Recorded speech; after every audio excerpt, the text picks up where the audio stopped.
Iyon, nito ngang linggo ay ari ang ganap din eh. Nagkaroon kami ng simpleng baby shower. Ginanap namin din sa kahanggan. At syempre bago iyon, naghanda tayo ng mga pagkain. Nagluto nga ako na ring pork apritada. Dinamihan ko na rin para may maitagaw. At saktong malamig na din eh, ay nagluto ako ng may sabaw. Ari beef pares lang naman. Ay hindi ako nakanguso diyan. Ay nung gabi bago iyon, nagawa din kami ng cake. Ay si Mrs. lang pala, ako lang ang nagpipe. Sabi ko kay Mrs. A, ako magpapipe para matingnan ko kung marunong pa ako. Sa tingin ko naman ay meron pa, kulang lang sa practice. Sa malayo'y pantay-pantay eh pag kayo lumapit, dumalalaman. At gumawa nga din pala si Mrs. ng napakaganda at napakasarap na cupcakes. At din naman ipapakita ko sa inyo paano ko niluto ang chop suey.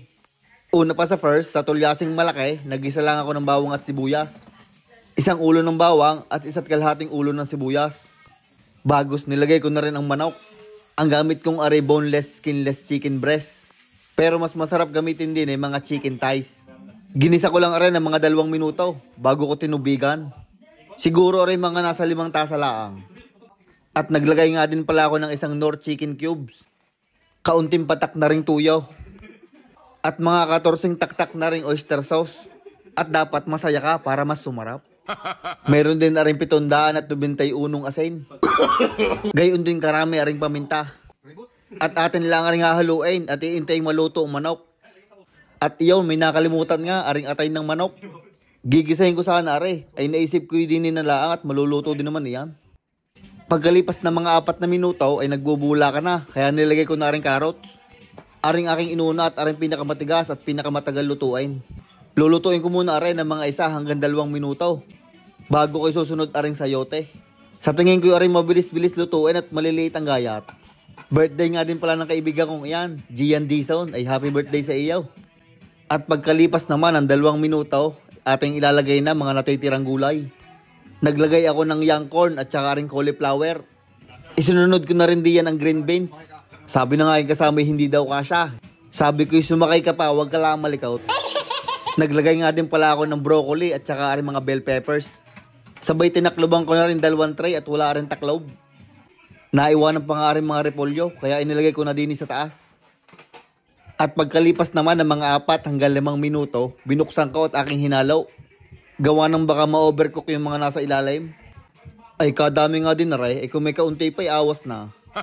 Kaya dahan-dahan na yung aking halo at baka matapon. At pagkahalaw, atin uli rin tatakloban at medyo matigas pa. At noong arin nag-uuso ka na, akin na uling binuksan. At akin uling hinalo ng dahan-dahan. Kulang pa nga sa lapot yung sabaw kaya nilagyan ko pa ng slurry. Sabay hinalo ko ulit ng dahan-dahan para hindi madurog ang mga gulay. At aring ay tinikbang ko na. Ay ayos na, al dente na. Kaya kumuha na ako ng lalagyan at akin na rin hinangaw. Ang masarap sa chop suey ay yung may laban-laban pa ng kaunti ang gulay. Kaya nga rin hinango ko na at gawa ng maluluto pa rin ng kaunti. Ang wala lang din sa chop suey ko ay itlog ng pugo. Ang meron lang din itlog ng puge. At nung natapos ang lutuan, aray ang aming mga pagkain. Ang laging present, Shanghai. Pork apritada, chop suey, pansit at saka yung pork barbecue.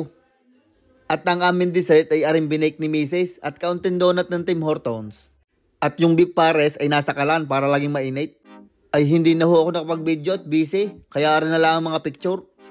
Dumating nga din pala si boss at saka ang kanyang anak. Tuwang-tuwa at kadabi daw ng pagkain. At iyon, maraming salamat po sa mga pumunta at tumulong sa aming baby shower. Ang sunod naman ay daddy shower. Maraming salamat po sa inyong palaging panunood. Pagka isang araw na ulit tayo magsha-shoutout. Pag-iingat po kayo palagi diyan at palagi kayong magdadasal.